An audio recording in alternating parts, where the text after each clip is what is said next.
Hello and welcome to Who's the Bossk? It's a Star Wars podcast from laughingplace.com. My name is Mike Celestino. I am your host. I am the lead Southern California reporter and editorial director for Star Wars content at Laughing Place. This is episode 105 of Who's the Bossk, and we are going to be talking about the third episode entitled simply Part 3 of Star Wars Obi-Wan Kenobi, the live action series on Disney Plus. And for that discussion, I've invited back on the show my friend and fellow Star Wars nut, John Bishop Jr. John, how are you? Thank you for coming back on the show to talk some more Star Wars. I'm really well, especially since we've got such great content coming from Lucasfilm all the time these days. And I've been really pleased with the Obi-Wan show. So it's a great time to be a Star Wars fan, right?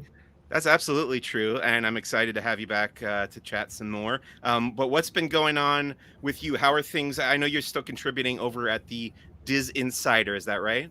Oh, yeah, and generally my beat is Lucasfilm.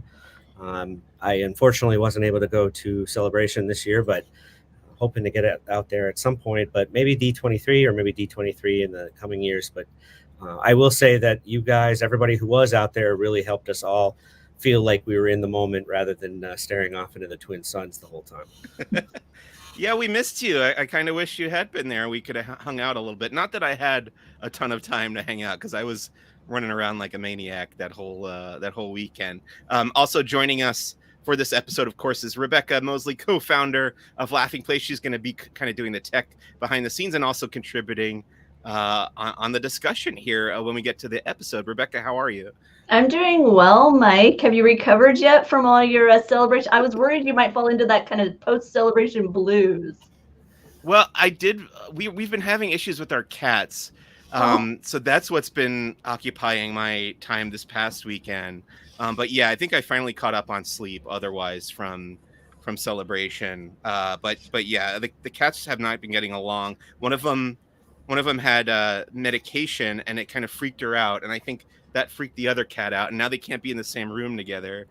So we're trying to like readjust them to each other, it's just been a nightmare, but we're getting there. We're hoping we're getting there soon. Anyway, John, this is your third appearance on Who's the Bossk, and that means you're up to level 3 of the 5 Star Wars questions. You ready for this?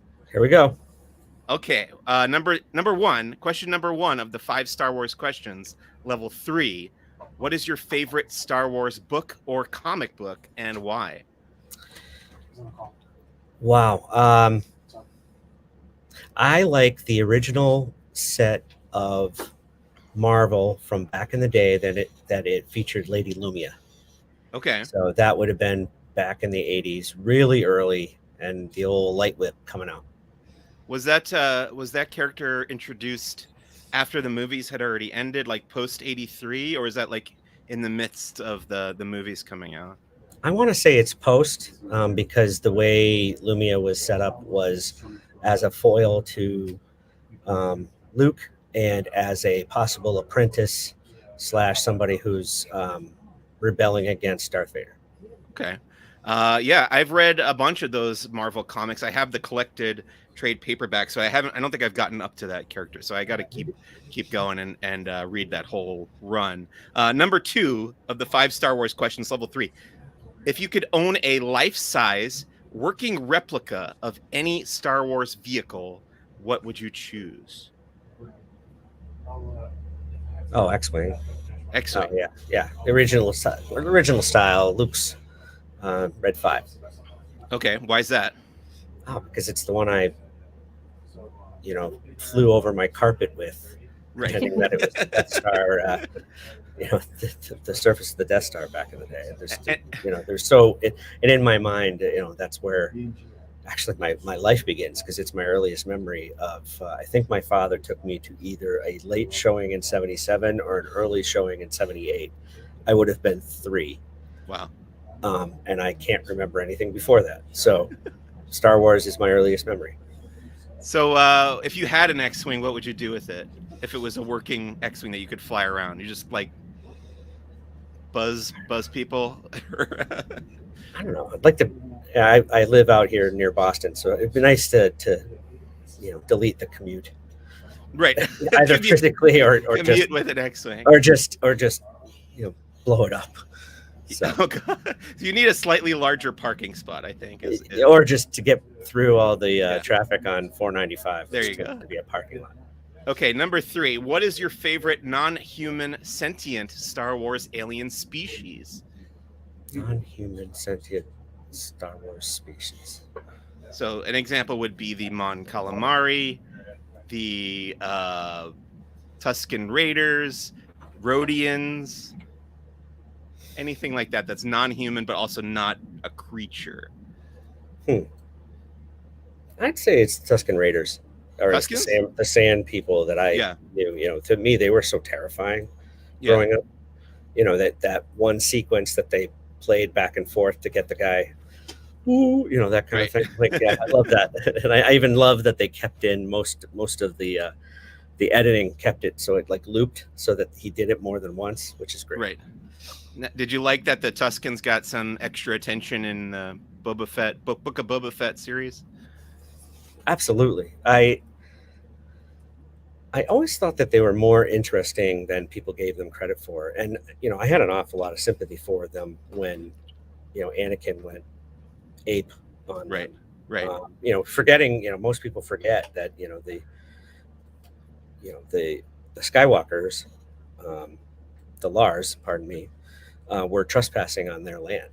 Yeah. So this whole notion that, we, demonize them, I mean, in a way, it's unfortunately very similar to the Native Americans Right.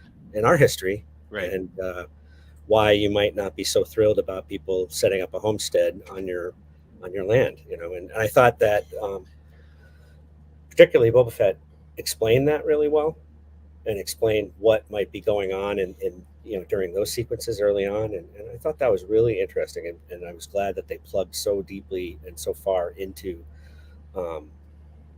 that lore. Okay. Yeah, I agree. It was nice to spend more time with them for sure. Number 4, what is your favorite piece of Star Wars music and why? Oh, the cantina scene, and I know that's really trite. No, but I don't think anyone has said that one yet. So I love the cantina music, particularly because it has its roots, I believe, in sort of American swing music back in the Right. day, which I really enjoy. And I was a big fan of the neo swing revival back in the early '90s. Okay. Pardon me, late '90s, and got to see Big Bad Voodoo Daddy a couple times. So every time I hear the the squirrel nut zippers. the squirrel nut zippers and the Royal Crown Review, Right. all that stuff is still in my playlist. But and in fact, as recently as 2019, I got to see Big Bad Voodoo Daddy at Walt Disney World, so that was awesome. Oh, cool. Oh, that's awesome. How do you feel about Cantina Band number 2? I'm not so high on it. I'm Frigger and Dan and the Modal Nodes are my guys. Okay. If I had a band T-shirt, that would be the one I'd be wearing around. Gotcha. All right. Number 5, if you could go back in time and be present for the filming of any Star Wars live action scene, which would it be? Oh, Luke and the Twin Sons. I had cows at the end of my street when I grew up. Yeah. And so this idea that there's got to be something more than what I'm seeing every day resonated with me, and I also really love some of the scenes with Rey in the desert. Okay. Those scenes really have parallels for me. Something that I really connect to. I really love both characters very much. I feel bad most of the time. I feel kind of bad for Obi-Wan because he seems to get the short end of the stick all the time. But Right. Whereas Luke and Rey actually do break out and get to do what they intended to do, which is great. Yeah, that's a good choice. I get to go out to Tunisia and watch them film that very iconic and moving scene. Unfortunately, you wouldn't hear the amazing John Williams score playing over that, but it'd be cool to see the origins of that scene, and you'd only have the one son there instead of the second one that was added later. But yeah, very, very good choice. Okay, that's the end of the 5 Star Wars questions. We're going to move on to Star Wars headlines for the week. There wasn't a ton of news this week. I think that's probably because last week we had all the big news, but we did get an interesting piece coming out of Vice TV. So Marcia Lucas, famously the editor of the original Star Wars film, is going to be is going to be interviewed for Vice TV's series called Icons Unearthed Star Wars. And they said this is the first on-camera interview that she's ever done, which is surprising to me. I've actually seen her speak in person at the Academy. They did some tribute to John Dykstra and ILM at the Academy a couple of years ago, and I got to see her as part of the panel for that. But I'm excited to check out this series. This sound like something that would be interesting to you, John? I believe these are the same folks who did the toys that we grew up with. Yeah, that's what I heard. Yes. I was a big fan of the Elstree 1976 movie that came out a few years ago.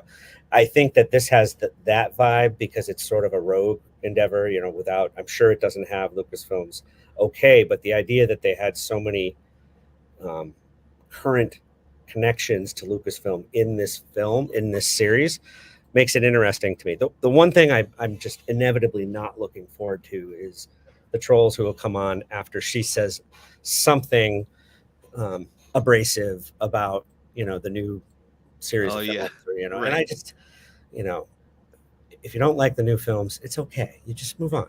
The world will not end if you're not watching it. And the same with the prequels. And I know you've turned a leaf. I heard you turned a leaf. You're not going to make any more prequel jokes. But you heard my final prequel joke last week. Yeah, it was a bad one. But, I don't even remember what it was.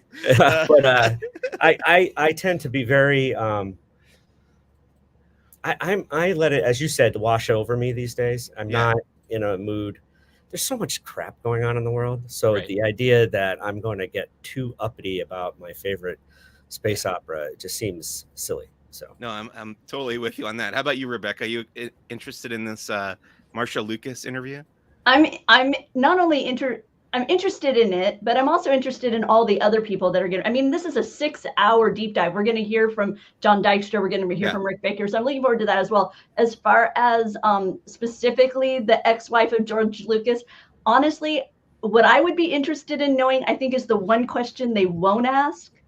And that is, because she comes from this film editor point of view, I would love to have somebody talk a little bit about how Lucas ended up kind of changing a little bit of the pattern of the originals when he went back and he added these digital effects. Because I feel like there's a difference in the pacing. And I didn't study film. And so I would love to hear kind of a bit of an educated discussion of the two, not of whether I like it or not, just an evaluative discussion of it from like I say, from an educated point of view. Yeah, me too. I'm always very interested in the technique that goes into making these movies. So more insight on that will definitely be welcome. Do we know when this is going to be airing? This will be airing on July 12th. It's set for 10 p.m. Eastern on Vice, and it is a 6-hour documentary. And now Vice TV, is Vice TV its own cable channel? I have no idea. Me neither. I actually wrote about this last night. I'm like, I'm interested in seeing it if I could actually find it. Is it a streaming? It could be just another streaming service. It might just be an app. It might be an app. Who knows? We'll I find know that it's part of what Dish TV offers. So that to me says it is also a channel. So but I am seeing that you can see some of its stuff on Vice TV. So it seems like it's a subscription service. So what you want to check and see if it's included in whatever various packaging you have here, there, and everywhere. I'm going to be looking for it, and hopefully I'll be able to write a review for laughingplace.com. Let's go to some comic book reviews for this week. We had 2 new comics from Marvel coming out last Wednesday. Darth Vader number 23 and Bounty Hunters number 23 of the current runs, which are set between The Empire Strikes Back and Return of the Jedi. John, have you been keeping up with these? I've been trying to, Mike, but I am not up on those 2. My vocational schedule has made it impossible to sit down. I enjoyed both of these issues. Darth Vader is all about where is it? There we go. Darth Vader is all about Sabe, the former handmaiden of Padme Amidala. So she's kind of teaming up with Darth Vader to go up against Crimson Dawn, the crime syndicate being run by Han Solo's ex-girlfriend, Kira. I really like this issue. I think Greg Pak is a great writer, and it was interesting. Sabe at this point has kind of figured out, spoiler alert, John, I know you don't. I know this. I actually know this, yeah. She's figured out that Darth Vader used to be Anakin Skywalker. Obviously, she's not thrilled about that, but they do kind of form an uneasy alliance to go up against Crimson Dawn. There's the moment, I think, when Sabe tells Vader that she knows who he really is. So, recommend that. And then in Bounty Hunters this week, or last week, it was all about Dengar, which it was cool. Yeah, it was great to spend some more time with Dengar. This is also a tie-in to Crimson Reign, the current big crossover event that's happening right now. Dengar is working for Crimson Dawn, and he's got a meeting with this other crime syndicate boss that does not go great, and I won't spoil anything more than that, but it's a fun issue. I've been enjoying that they're kind of building up to the climax of this story that's been running literally since the beginning of this comic series, since number 1. So over 2 years, they've been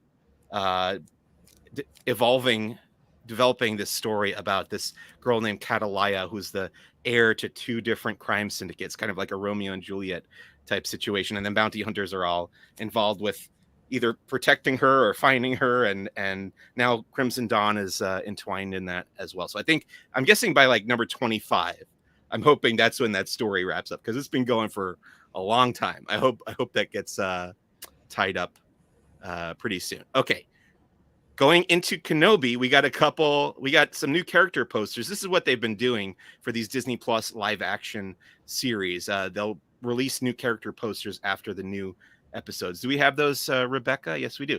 So we got one for Darth Vader, and in his eyeball, in the eye part of his mask, you see the silhouette of Obi-Wan Kenobi and the twin sons back there. And then we've got Indira Varma's character, whose name is Tala Dureth, and she's got Obi-Wan in her eye where the twin sons are. Those are the only 2 that we got this week? Yeah, we've previously had others. Do you want to look at those, Mike? Sure, yeah, let's flip through them real quick. Because previously we've had Leia with Obi-Wan, and then what's Kumail's character's name? I don't remember. Haja? Okay. Mm-hmm. And who's this? The fifth brother. He has Obi-Wan in there too. Obi-Wan in his eye, yeah. And so cool. And then you've got Riva with Vader, which I think is an interesting, and goes to my theory on where her story arc will end up. And then the Grand Inquisitor. By the way, he's not dead, guys. Everyone keeps trying to keep the open-ended thought on that. There's no way he's dead. Right. Sorry. Well, I had suggested maybe that there's like a line of clones of that dude that can just be like reinserted as the. Yeah, I almost drove off the road, Mike, when you said that. Don't do that. I'm sorry. Okay, let's talk about Obi-Wan Kenobi Part 3. This episode was directed by Deborah Chow, who has directed all of these, written by Joby Harold, and Hannah Friedman was a co-writer on this. She's actually also contributing to the upcoming Willow series on Disney Plus. And then Hossein Amini and Stuart Beattie were also credited as writers. They were the previous writers who Joby Harold took over for. Let's talk about our overall reactions to this episode. We'll start with you, John. What did you think? Well, so I'll tell you how I described it to a friend of mine whose kid really enjoyed Boba Fett and the Mandalorian. And they asked me, John, what are you thinking about Obi-Wan? And I said, first 2 episodes, she's going to do just fine. She's 12. She's going to handle it just fine. I said, that 3rd one, Mike Myers shows up. And Mike, did I say that right? Yeah, Michael. Michael from Halloween, not from Halloween. So I Married an Axe Murderer. And as far as I was concerned, I know I was supposed to, but I walked away very disturbed by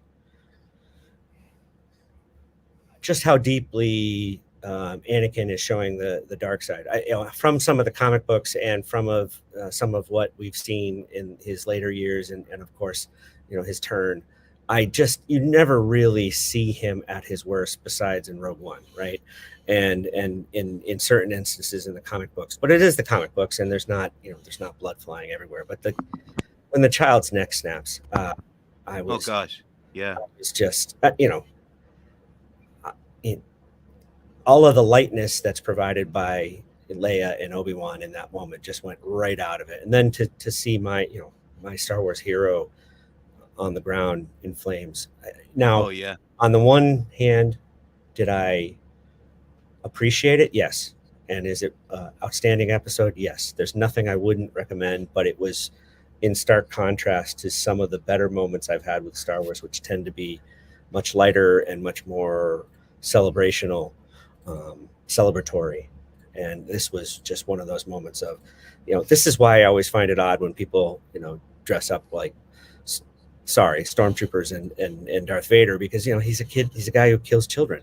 Right. And, and everybody has such a callous or cavalier attitude with that. And, it really brought things home. He says with a stormtrooper and Darth Vader over his shoulder. Yeah, this was in a panic moment when I realized I wasn't going to be home necessarily for my interview with you guys today, and I had to make sure that I had my Bob's Big Boy up there as well. Okay.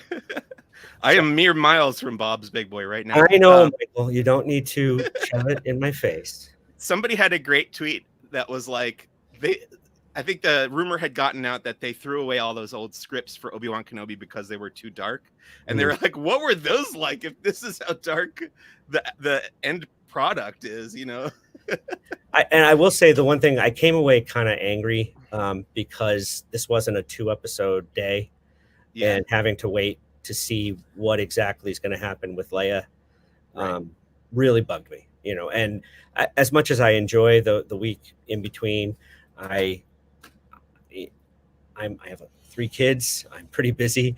And so the opportunity to watch these things comes either really deep in the middle of the night or, when I'm not doing something else. And so I had the opportunity to keep watching, and I was like, oh, so yes, that's bothersome. So again, I probably won't get much sleep tonight, and I'll end up watching it. And yeah, we should say that we are on the eve of the 4th episode of Obi-Wan Kenobi. We're recording this live on the Laughing Place YouTube channel on June 7th. It's a Tuesday, and tonight at midnight, part 4 will go up. What do you think of part 3, Rebecca? What was your response to this episode?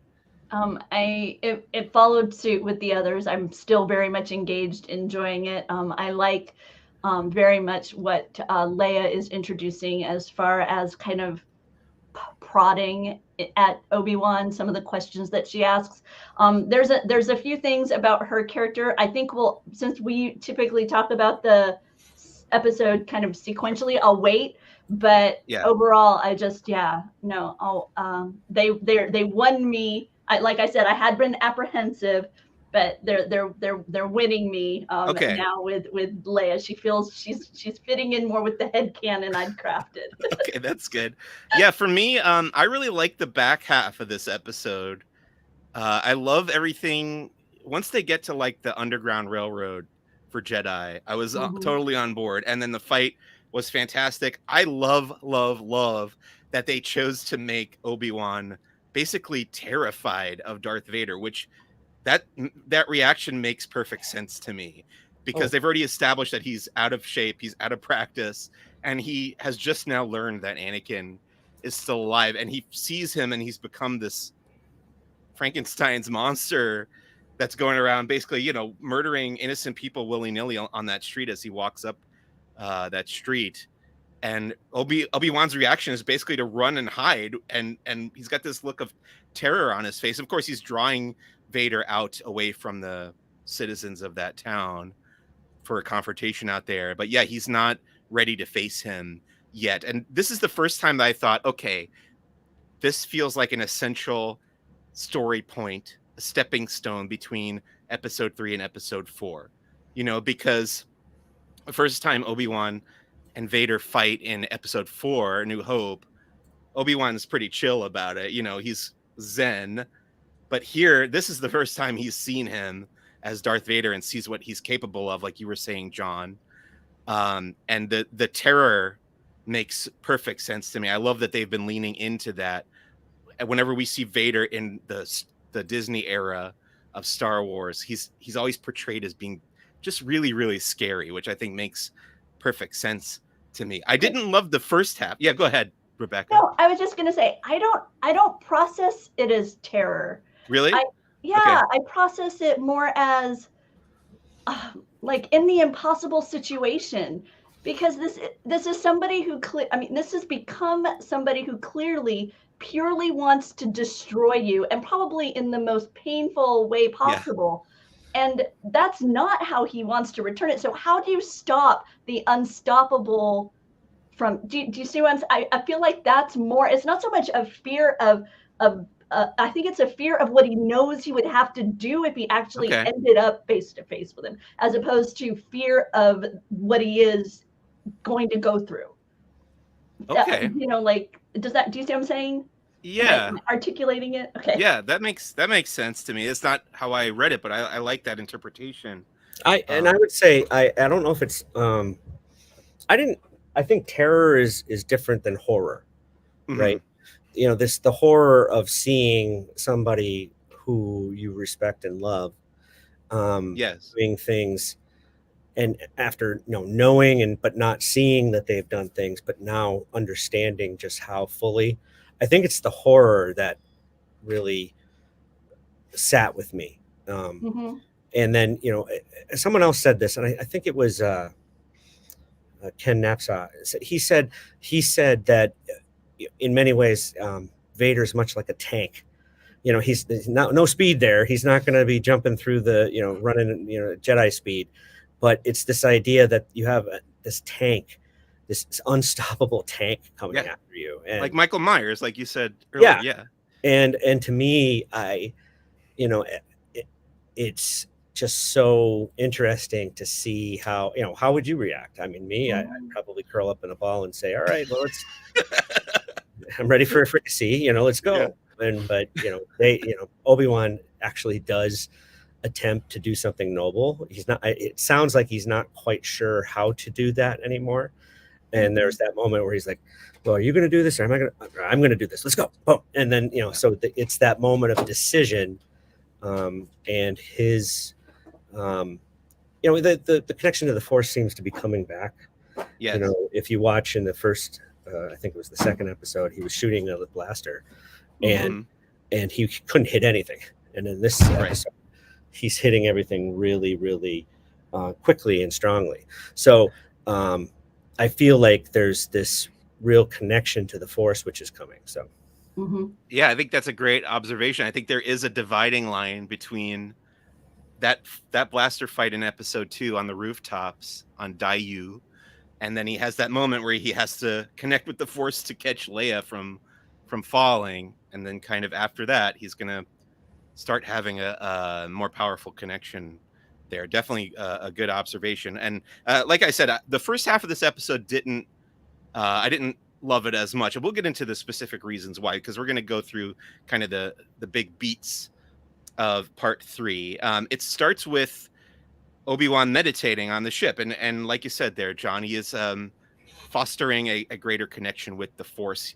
There's some voiceover, or the shot is him from the back. So we don't actually see whether he's saying this out loud or if he's saying it in his mind. But he is calling out to Qui-Gon Jinn again, who doesn't materialize. Instead, he gets visions, some more visions from Vader's fall, but then he gets a vision of Vader on Mustafar, and that kind of dissolves to the next scene where we do see Vader in his castle on Mustafar, preparing, getting dressed, getting the armor put back on him and everything, and he has that hollow call with Riva.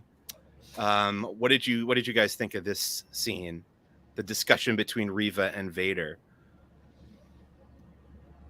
I definitely thought that the dialogue was very on point. Vader, he's not a chatty Cathy. There's no reason to clip his string. And he kept it pretty tight with Riva. I unfortunately had read some spoilers for the entire series, so as I'm watching all of this, I'm in my mind double checking what I had read previously, so that doesn't help me in terms of my visceral reaction. But my thought is that I think that Moses is a heck of an actor. Oh yeah.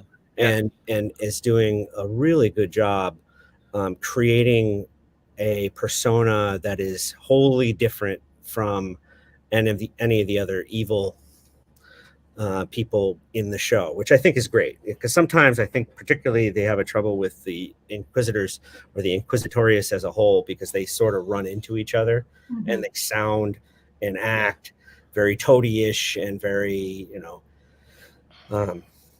apart from what you would expect somebody who is following Darth Vader to do, right? Even some of the comic books, I remember one of the couples in the Inquisitorius fell in love.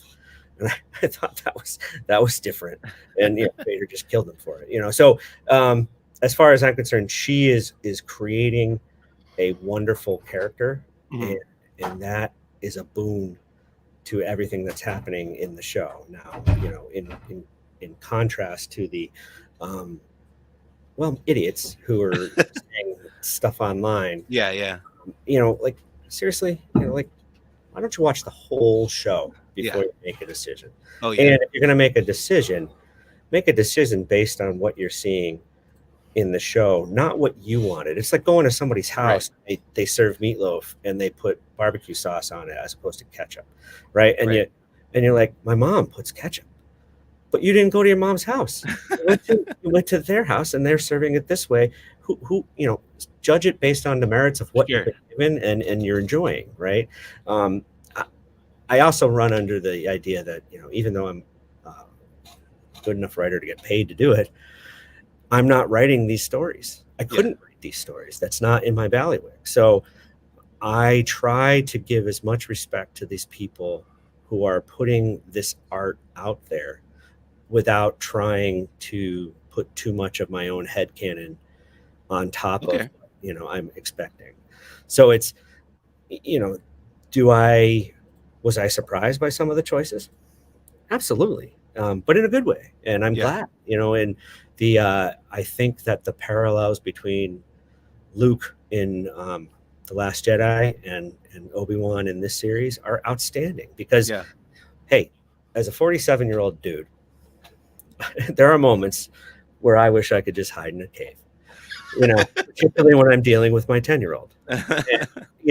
So to see Obi-Wan go through these troubles at work on top of trying to parent, it's pretty funny to me that so many people are not necessarily enjoying that part of it, because, by the way, guys, Leia talks like my 10-year-old and 10-year-olds that I've seen. Why are you, I can tell something wrong. What are you telling? Why are you not telling me this?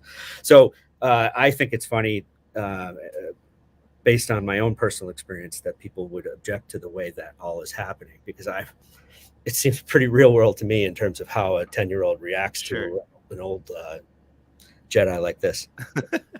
So great, wonderful observation there. Rebecca, last week you and I talked about what Reva's motivations might be in hunting Obi-Wan Kenobi, and I feel like we got a little bit of that this week as far as answers go, because she wants to become the Grand Inquisitor. She wants to please Darth Vader, and Darth Vader wants to find Obi-Wan Kenobi. But do you think that's all there is to the story?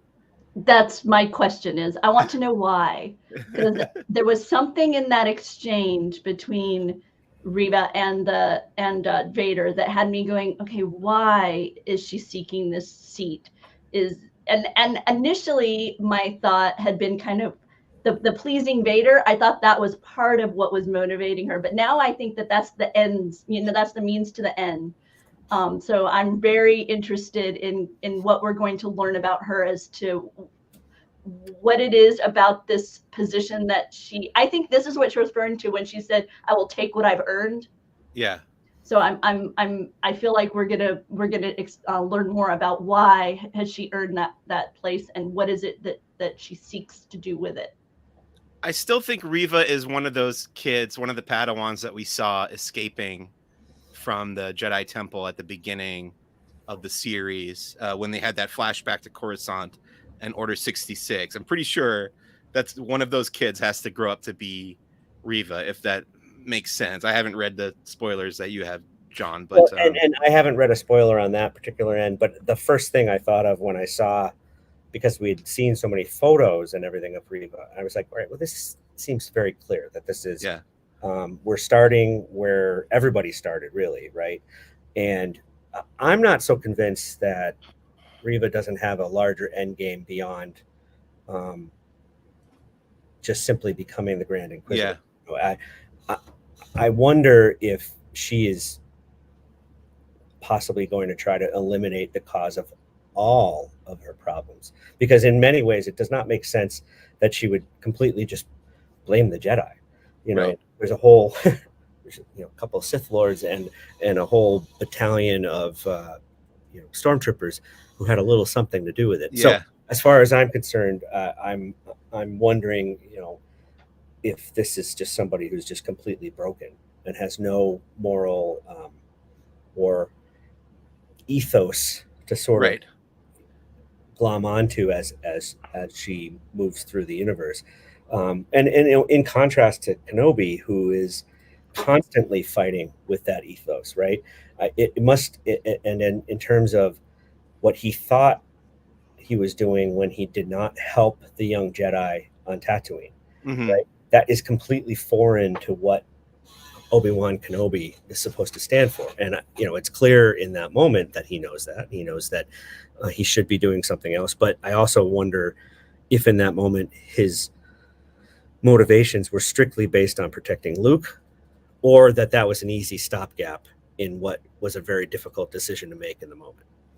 So, and I don't think Riva has any of those qualms. She is, Right.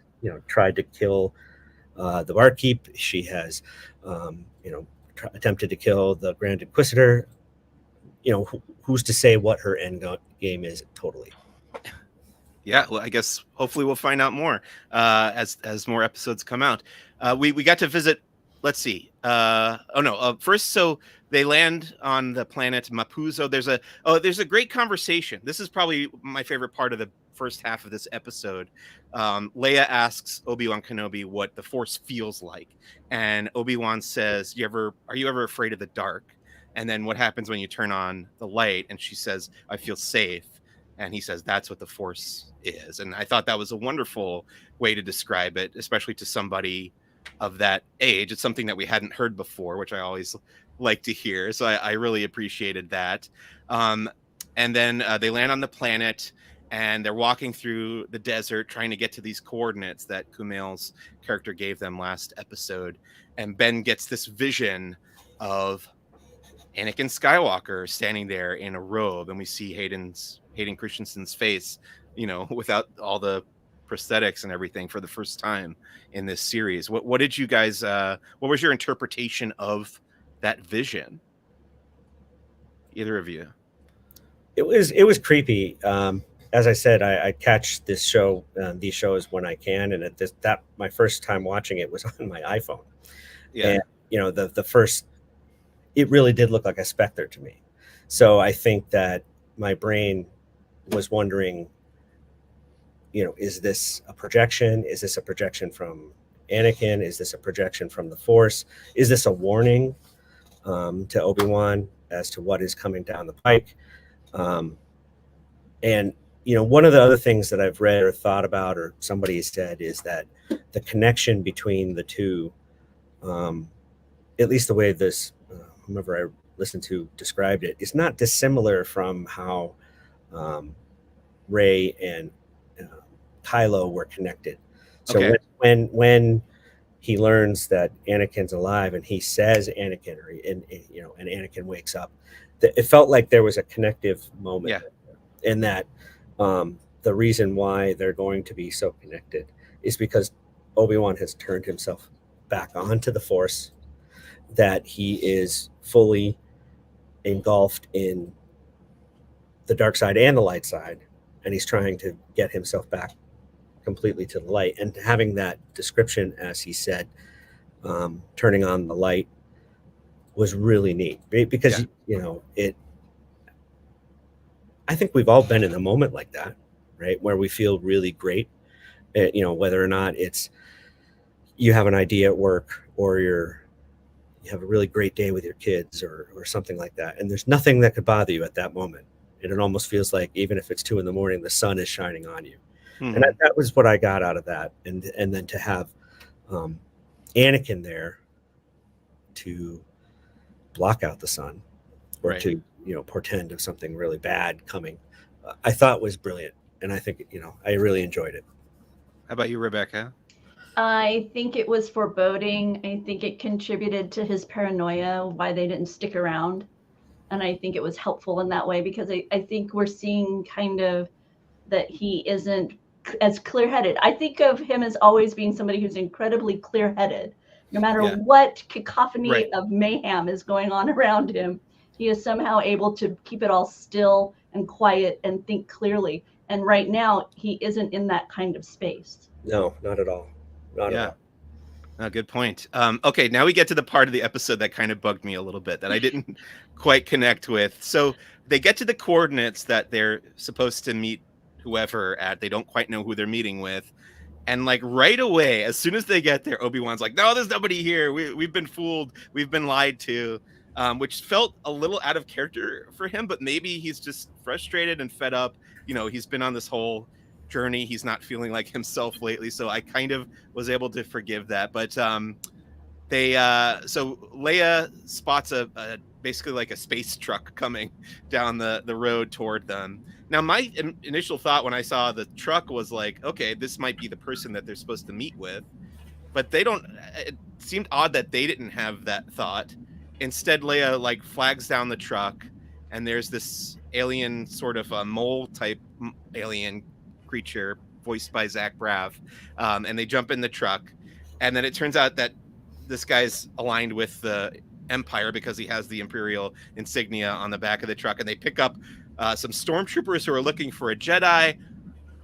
This whole thing felt very odd to me because they're out hunting for the Jedi. So last episode, Riva had sent out this bounty, put this bounty on Obi-Wan Kenobi, and sent out his image that they were all getting on these hollow pucks, the bounty pucks. Why weren't the stormtroopers given the same image of Obi-Wan Kenobi? They just seem like they're out there in the desert blind, searching for a Jedi that they don't know what he looks like, and they don't assume that Obi-Wan is the Jedi. They just kind of ask him if he's seen a Jedi. And like, wouldn't the Empire have said, or Riva, whoever sent these troopers out, the Inquisitors, wouldn't they have said that Obi-Wan is traveling with a young girl? Like, this all seemed very odd to me and didn't quite click. Like, I get that the stormtroopers are usually incompetent, but this seemed like a whole new level of like, what are these guys even doing there? They seem completely ineffective. Then there's this battle at this checkpoint, the security checkpoint. And again, there were some things about that didn't quite make sense to me. The blaster thing being one of them, but I liked John's explanation for that. So I can get past that. And then, of course, Tala shows up. The Imperial officer played by Indira Varma shows up and turns out to be a Jedi sympathizer and wants to help them escape. I don't know. Did you guys have any of the same problems that I did with that sequence with the stormtroopers? I didn't, because to me it's just Saturday morning serial type experiences. It makes as much sense as Indy holding onto a sub, so no big deal. No big deal to me.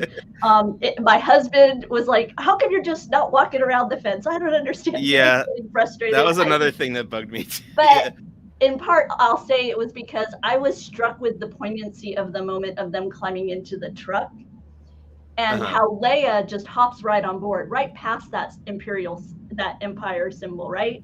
Right. Because her father's had to figure out a way to work with it. So I'm sure she's seen that symbol everywhere. Right. And I suspect she hasn't seen the horrors of that symbol. She's seen maybe the dominance of that symbol, maybe the kind of the lack of compassion to an extent, but not the horrors that her father knows have happened within that. And he's just doing the best he can to help his people as much he can under this domination. Whereas you can feel the shudder that it's sent through Kenobi. Yeah. And just the dichotomy of that moment for those two individuals, just really, like, it took me a moment to process. It took me a moment to kind of breathe through myself the realities of that kind of dynamic within this world. So, so I think for me, that's part of why the other stuff kind of fell by the wayside, because I was Okay. still kind of dealing with that real world scenario of it enough to be like, whatever. Yeah, there was a really good line in there somewhere where Leia asks Obi-Wan, she's like, "Isn't the Empire supposed to help people?" And Obi-Wan says, "Well, there are good people in the Empire, like your father." And it kind of clicked for me, like, yeah, Bail Organa is a senator in the Empire, because in the original film, in A New Hope, they talk about the Emperor having dissolved the Imperial Senate. So the Senate does last through basically right before the Battle of Yavin. So yeah, that's a good point, that there is some kind of like muddy water in there. It's not all black and white. There are people who have some hope that the Empire could do good for people, and could be swayed away from, you know, blowing up planets and stuff like that. Well, So and there's some people who realize that sometimes you just have to figure out the best way to navigate until you can conquer. You can't, right. you have to make it work. But How did you guys? Yeah, go ahead, John. A bit of fanboying on the part of the mole guy, too. Yeah. New Rockstars pointed out really well a few of the things, and one of the things they pointed out was that the driver had made that flag. He wasn't given that flag. That was his flag. And again, based on just current politics and how people glom on to whatever ideology they want to, that's actually more terrifying in a way, that this person has bought into a little bit of order, blah blah, so. And then anybody who has had the opportunity to travel with children knows that in any moment where you're trying to get the kid from here to there, you will be forgetful. You will not remember people's names. You will not. I mean, my son's when I yell for my kids, it's Jack Luke Scott. It's whomever shows up and comes back when I yell. So for him to forget her name and all those things, I thought that was some decent writing. Like, I really enjoyed that. And as far as the stormtroopers go, we got to remember that there's a turncoat in their ranks. Who knows if they've gotten the daily update from that's a good point too. With the stuff. Oh, that's true. That's true. So these guys might be flying blind and been told by a superior officer, we don't have any description yet. You're looking for this, but blah blah blah. And then they're not expecting to get blown away, or later on in the episode. So I think people may be forgetting that how deeply this Talia was. Tala, I think. Tala was embedded into this particular cell. And does this one? Oh, go ahead, Mike. Sorry. Go ahead. I was just going to say, you poked holes in my poking holes. Go ahead, Rebecca. No, I was going to say, is this also when we have that amazing moment between Kenobi and Leia where he talks about how she looks like her, how when she realizes that he actually is saying that, he must have known her mother, that wasn't just a line to get the stormtroopers off their back. That moment just tugged at your heart so strong. And it also, for me, there's been some kind of controversies when the prequels came out because of that moment we had that was so beautiful and touching between Leia and Luke when they're talking about her mother, and Luke is asking her if she remembers anything of her mother, and she kind of makes note of fleeting things. She doesn't have like specifics, and part of me now wonders if she was giving to him the same gift that Kenobi had given to her, even though it wasn't necessarily based in truth, and so it was kind of like, oh, okay, that reframes that moment in a way that makes it kind of not as troublesome that she died as young as she did, because before, as somebody, who had held on to that moment with, kind of with everything, and then to have her die so young, you're like, wait, okay, so how did Leia say that to Luke? Well, now I see how, because she's the sister, she loves him, she remembers that, how that felt when someone shared that with her, and now she's giving that to her brother. So it's just kind of, like I say, just a different framing device to put that moment in.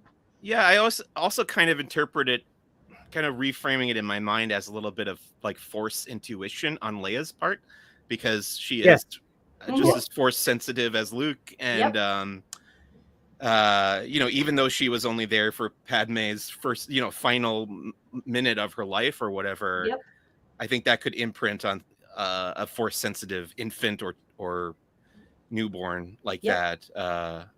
And that's kind of how I read how she was able to kind of guess that Obi-Wan knew her mother as well. Is kind of like, oh, she's showing a little bit of her Force talents. Which Yeah, makes me so happy. Young said that online too, that there's evidence of Leia using the Force in nearly every Star Wars. Whether or not she's shooting down stormtroopers on the Death Star, or there's a no-look shot in Return of the Jedi. Right. There's a whole lot if you go back, and obviously it's retconned, right? I'm assuming that she didn't have that in mind. He definitely didn't until Return of the Jedi. But yeah, it worked, and it does work. It makes me happy to see that. First of all, because amongst siblings, and it's great to see sort of, well, she's just as good as him, and we have three. You're always trying to make sure that they all know that they're loved equally, and that their skills, however different, are important. And so to see that sort of in play is cool, and fun. Agreed. So we did get to see Fortress Inquisitorius for the first time in this episode. This first appeared in the Jedi Fallen Order video game. It's on the moon of Nur, N-U-R, and there's more infighting among the Inquisitors. This power vacuum that's been left after the death, maybe, of the Grand Inquisitor. I'm sure we'll find out more. I'm not saying he's dead, but they all seem to want to hold that position, or be promoted into that position, especially between the fifth brother and the third. Is Riva the third sister? I think so. Fifth, yes, third sister. So they're both kind of competing for Vader's favor, and the fifth brother actually kind of takes credit for tracking down Obi-Wan and Leia, even though it was Riva's idea that they would be on one of these mining planets. So what's her name? Tala Dureth is her name, played by Indira Varma. She takes Obi-Wan and Leia to what I described as the Underground Railroad for Jedi, which I believe is what they're going for here. So it's basically like a tunnel system that path, right? What's that? Isn't it called the Path? The Path. Yes, they call it the Path. Correct. And at the entrance, they find all these kind of graffiti that are scratched into the walls there, and Obi-Wan finds one from somebody he knows, Quinlan Vos, which was a surprise, I think, for everyone.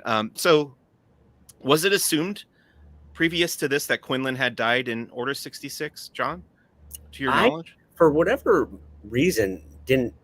I think the last mention of him in canon lore is Master Vos is on Bossk Pity, and that there was supposedly he was supposed to have been with the Wookiees and died there, but they didn't continue that storyline. And as far as what I've read, what I've seen, I never expect. I don't, as far as I'm concerned, he shows up great. That's just another cool thing, and not only because his look is, I think, based on Native Americans, and has a different, possibility for representation, which would and should feel natural and, very interesting. I think that's really cool. So when I heard that, I was like, all right, well, that makes sense. And I wonder if that'll be the person who eventually is able to, get Obi-Wan out of, particular jam here. There's some people who believe that there's another actor on the list who hasn't shown up yet. Okay. Somebody was possibly thinking that perhaps that was who was going to play Quinlan Vos. But regardless of that, I would say that you mentioned Varma. Yeah. The best thing about her is she's not one note. Right. There's a duality to her, whereas the Inquisitorius, each one of them except for Riva, is boring. I'm sorry if I had one critique about the show is that the other villains besides Darth Vader are very one note. Okay. And it's I would say that is the one weakness I've seen consistently. Okay. That's an interesting critique. I hadn't heard that before, and I guess I would say you're right, though I think that we haven't spent, they don't spend too much time with the Inquisitors besides Riva, so I think it's okay for them to be kind of one note. Yeah, I don't know. it might be actually be a thing. It might be important to show the contrast between Right. how Riva works and how they work. But you have these great actors, Yes. you know, ready to roll, and you're not getting. I don't think you're getting the depth of character that I would have expected there. But that's it's my one critique. Sure. Yeah, I have to wonder if we'll see Quinlan Vos, like you said. That would be interesting. I always have this thing of like, I can't. It's odd to me that so many Jedi have survived Order 66, because there was that line that Yoda says to Luke, when gone am I, the last of the Jedi you will you be? So it's like, how many, like, okay, we've got Ezra is still around, Ahsoka, though she's not really a Jedi, I guess. There's a list of like maybe half a dozen that we know now have who's the guy from Fallen Order? Cal Kestis is still around. I mean, we don't know what, there's still 2 more games in the trilogy coming, so we don't know what's going to happen. Would Yoda have counted the not fully trained? I don't know. And in the case of Ahsoka, she walked away. So he would not have referred to her as a Jedi. I guess so. And they did kind of get rid of Ezra. They sent him off to wherever he ended up with Grand Admiral Thrawn or whatever. He seemingly was not somewhere he was going to have a role. Exactly. But there's limits to Yoda's vision, obvious. That's true. That's true. There is another great. Well, he knows that the third most powerful Force user in the galaxy exists, right? Well, great. You have Anakin, you have Luke, and you have Leia. Yeah. But the kind of beacon that these other people put off might not be as strong. Might not be, if they're not walking the path consistently. For instance, they say that Quinlan stops by from now and then, right? He doesn't. He's not fully immersed in the mission or in the path. So maybe when Yoda is, we're making excuses, obviously headcanon, but maybe Yoda is speaking to people who are, as you said, walking the path, being trained, have made through the trials, and are considered a Jedi master. So okay, but you go ahead, Rebecca. No, I was just gonna say, because that fits in my personal headcanon of how in many ways the path that we see Luke on is, and then Rey, is more about the Jedi Order than it is about the beliefs of the Jedi or the beliefs of the light side of the Force. And so there's, sometimes we, as somebody who is in religion and was a theology major, sometimes there's a difference for me between Bible versus church. Right. And so I see a kind of a similar parallel at times within watching Star Wars. Well, I do really like the idea of this path and the Underground Railroad type thing for Jedi, and I think it makes sense. There would not everybody in the galaxy would have been convinced by the Emperor's declaration that the Jedi turned against the Republic and they had to be exterminated. Basically, there are going to be people out there who sympathize with the Jedi cause, people who have been maybe helped by the Jedi in the past, or just know a Jedi and know that they're not going to turn evil in that way or try to take over the Republic. It won't make sense to them. So I think the existence of this path makes sense, and for that reason I'm willing to go along with it and enjoy it on that level. So as the episode goes on, there's a scene between the stormtroopers and the loader droid, which I enjoyed. That kind of silent loader droid. I love the observation that Leia makes about, what if this loader droid wants to say something, and Tala says sometimes actions speak louder than words, which I thought was another really good line. And that droid's ready to smash some stormtrooper helmet, but he doesn't have to.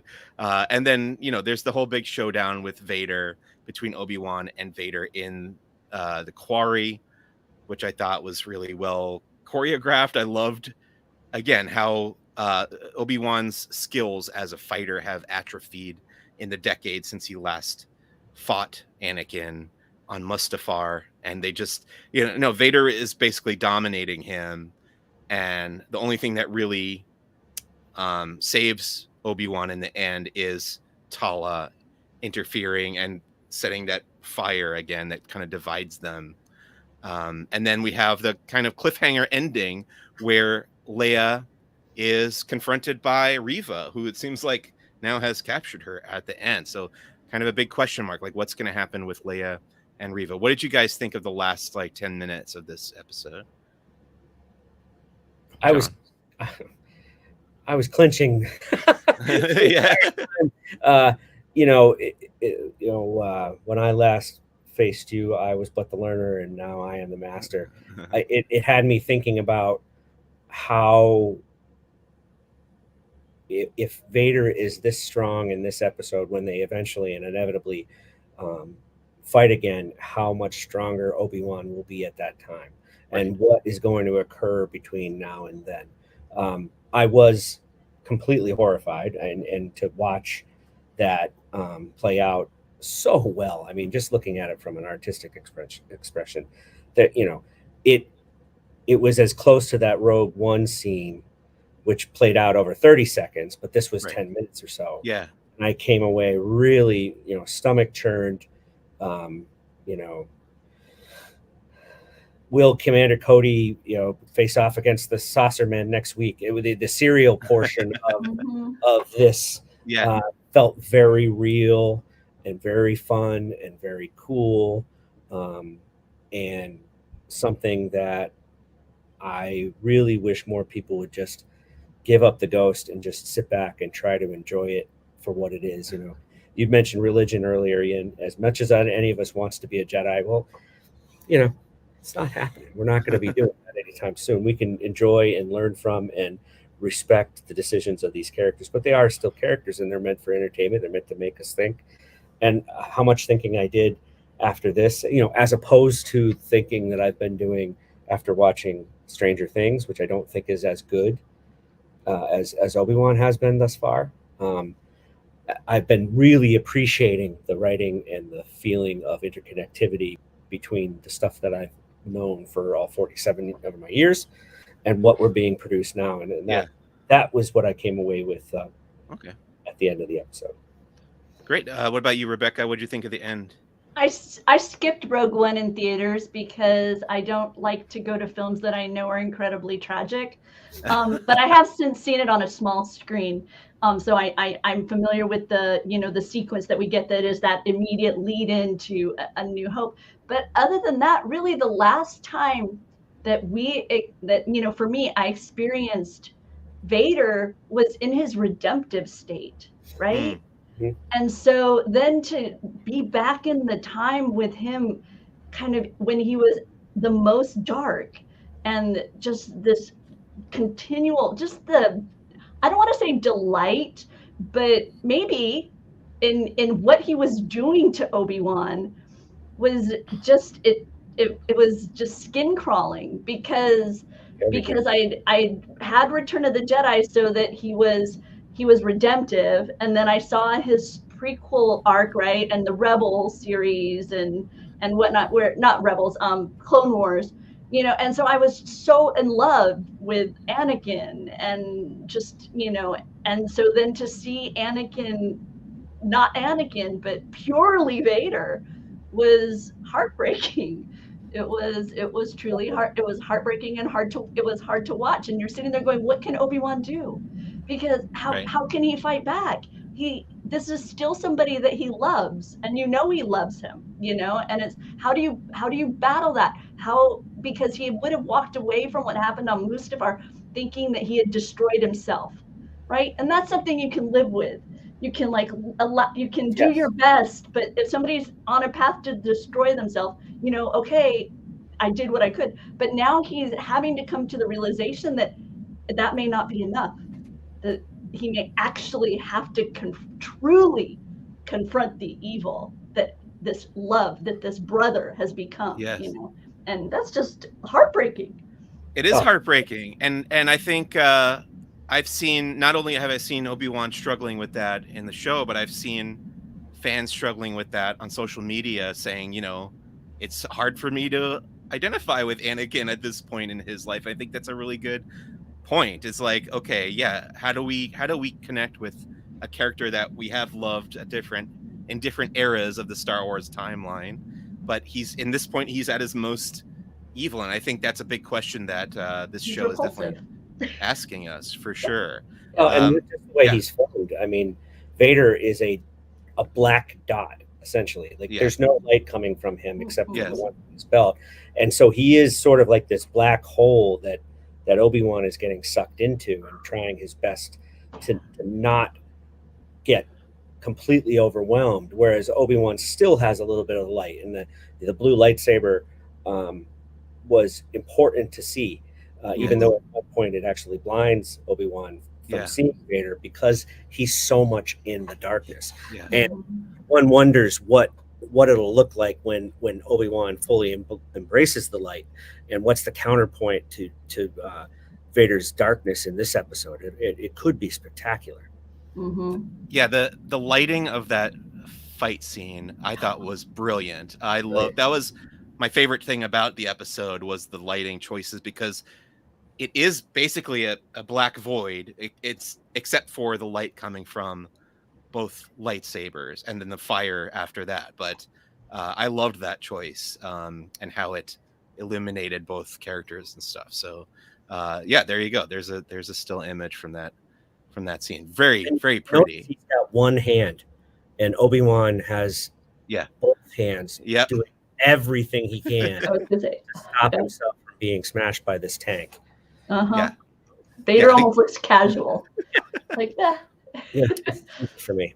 I think, to me, this is Obi-Wan's arc for this series, is kind of the realization that he needs to get back in shape, not just physically, but mentally and with his connection with the Force and everything. And if he's going to eventually confront Vader again. Let's go through the cast really quick. So returning from previous episodes, we have Ewan McGregor, of course, excellent as Obi-Wan Kenobi. Vivian Lyra Blair, who's definitely been growing on me as young Princess Leia.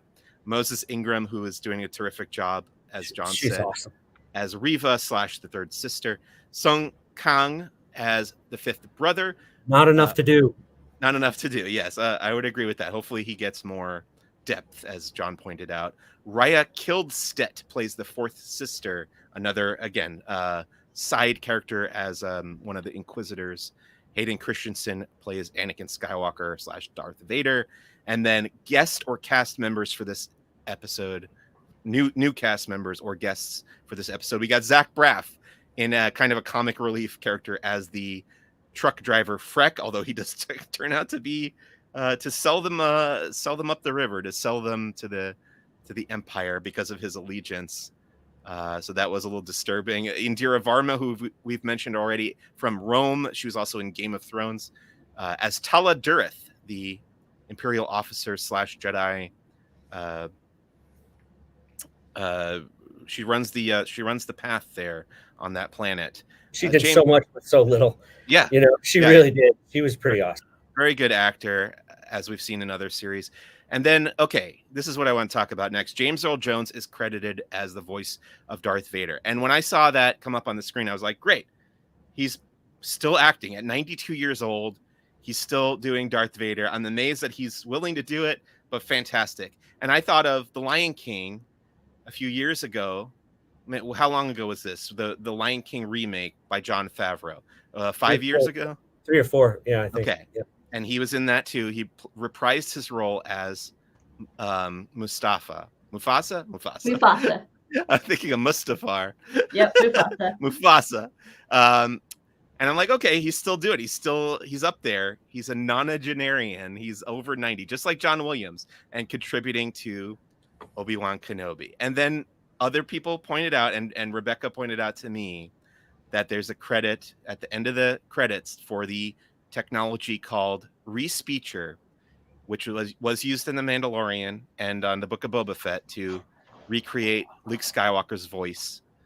So the question is James Earl Jones really doing the voice of Darth Vader, or is it a computer approximating the voice, or is it a combination? Do they go to James Earl Jones and have him record and then rewind time a little bit and make him sound a little younger?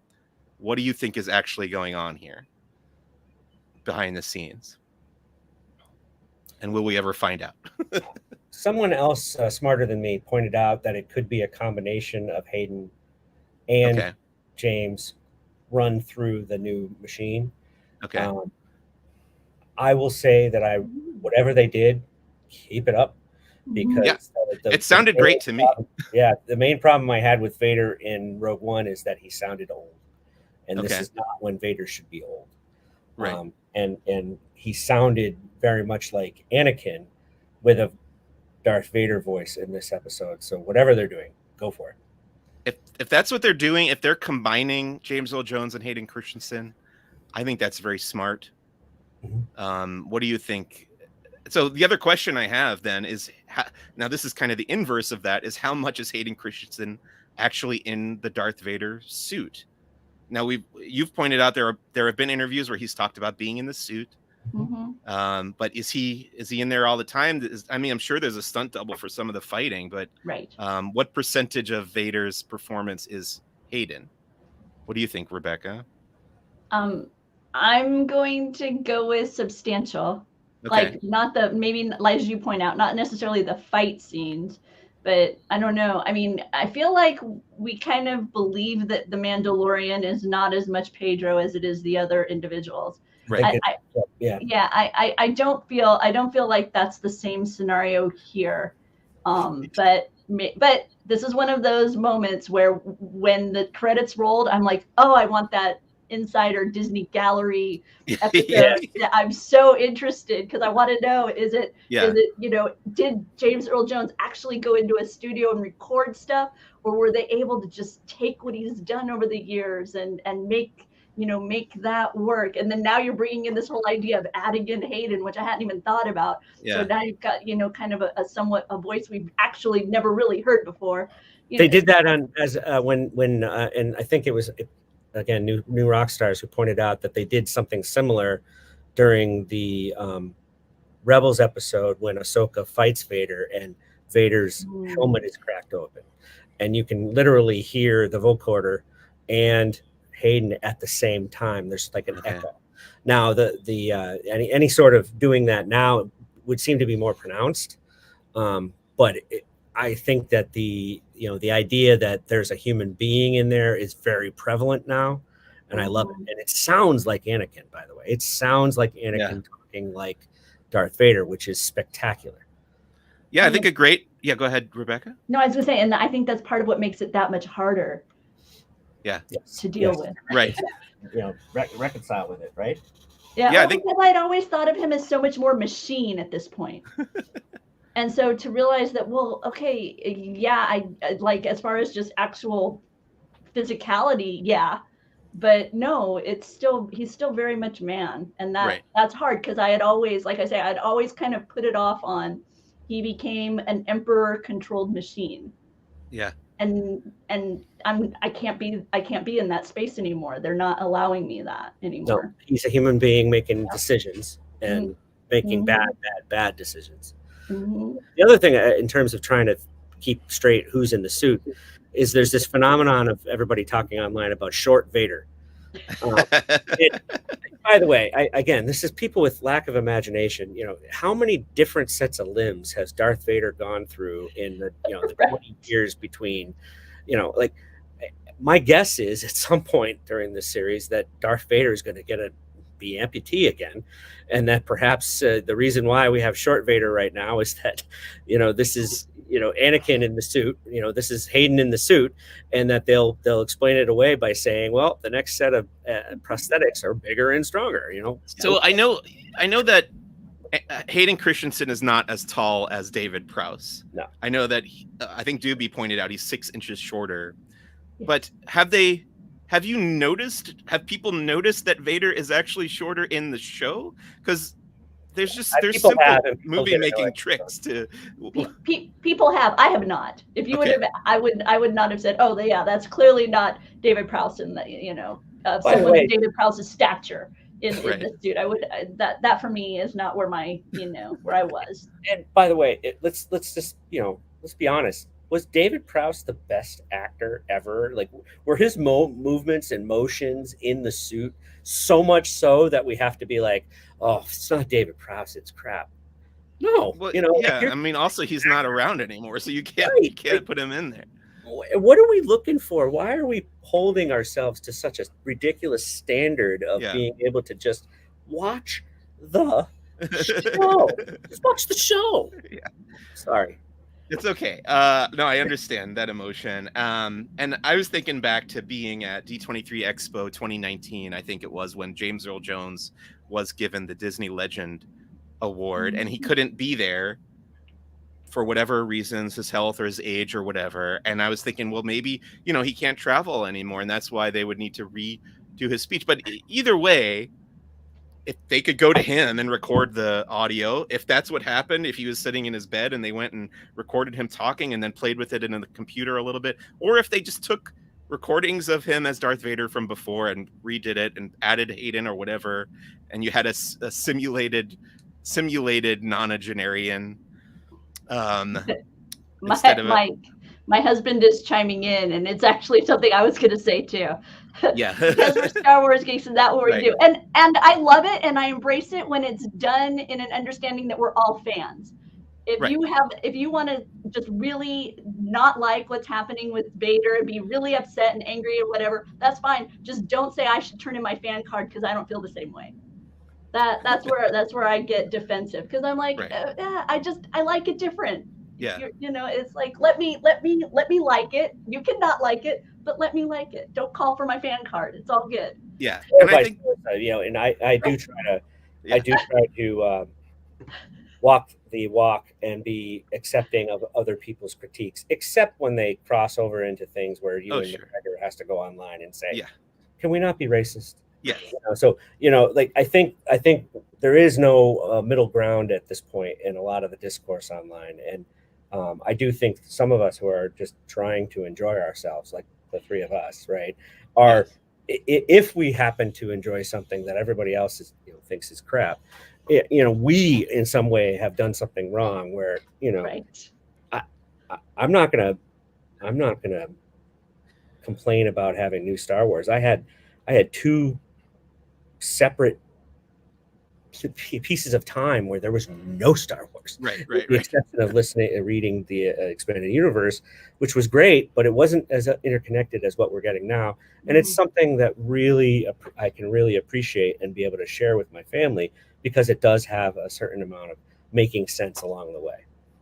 Yeah, and I think the point that you made earlier, John, that no matter what they're doing, whichever method they're using to create both Vader in the suit and Vader in voice is working, because it looked right to me. I didn't notice that he was shorter than he should be, and it sounded right to me. So to me, the end product speaks for itself.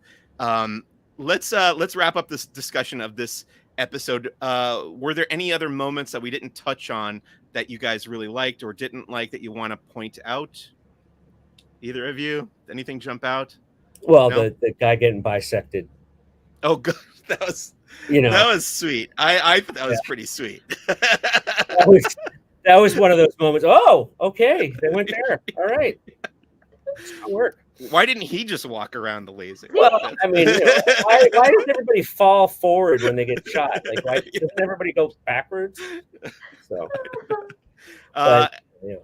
anything that you guys, I didn't put it on the outline here, but anything that you would like to see in the final three? We're at the halfway point now of Obi-Wan Kenobi. Anything that you're looking forward to in, or want to see in the final three episodes? I want to see Obi-Wan kick Vader's ass and just hold himself that much short. Okay. And not be in the situation where he is doing something other than what he thinks is right. Okay. I'd like to see him have to hold back. Okay. Because even if he, in the same way Luke did not kill Kylo, right? Yes. There's that want. Yes. To end him.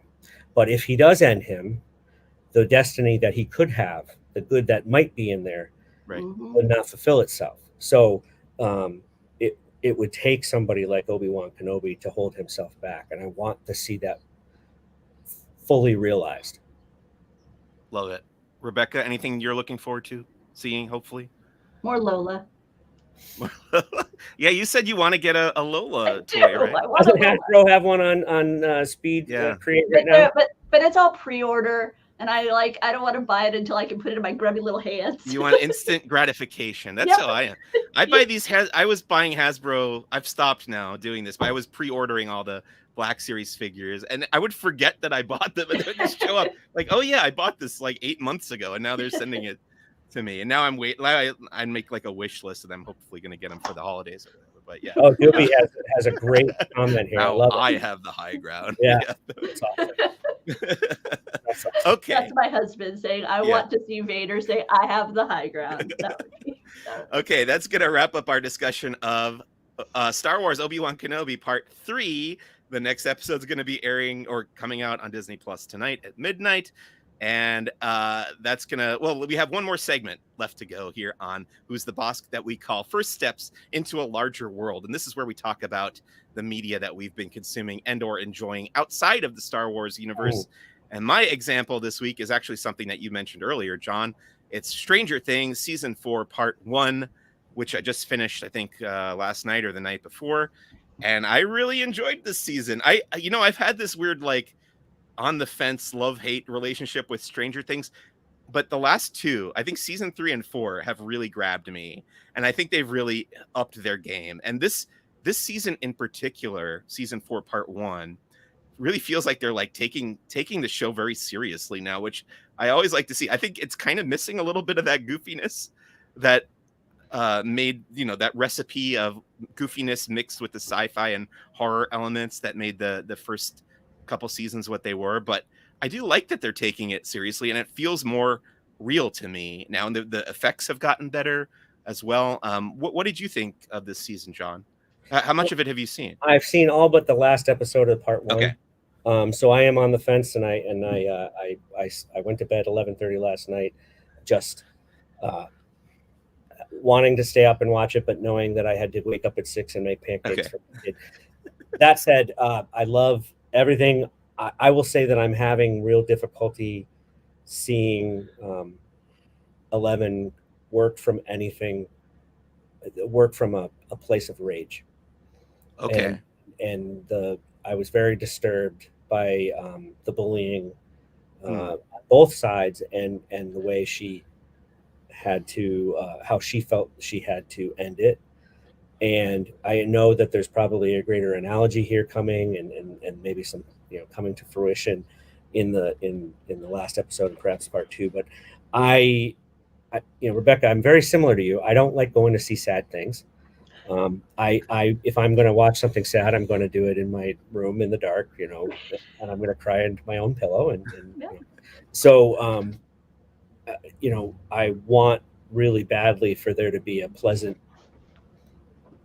upswing in the feeling that I'm having with Stranger Things and the way that it ended in the first series. And okay.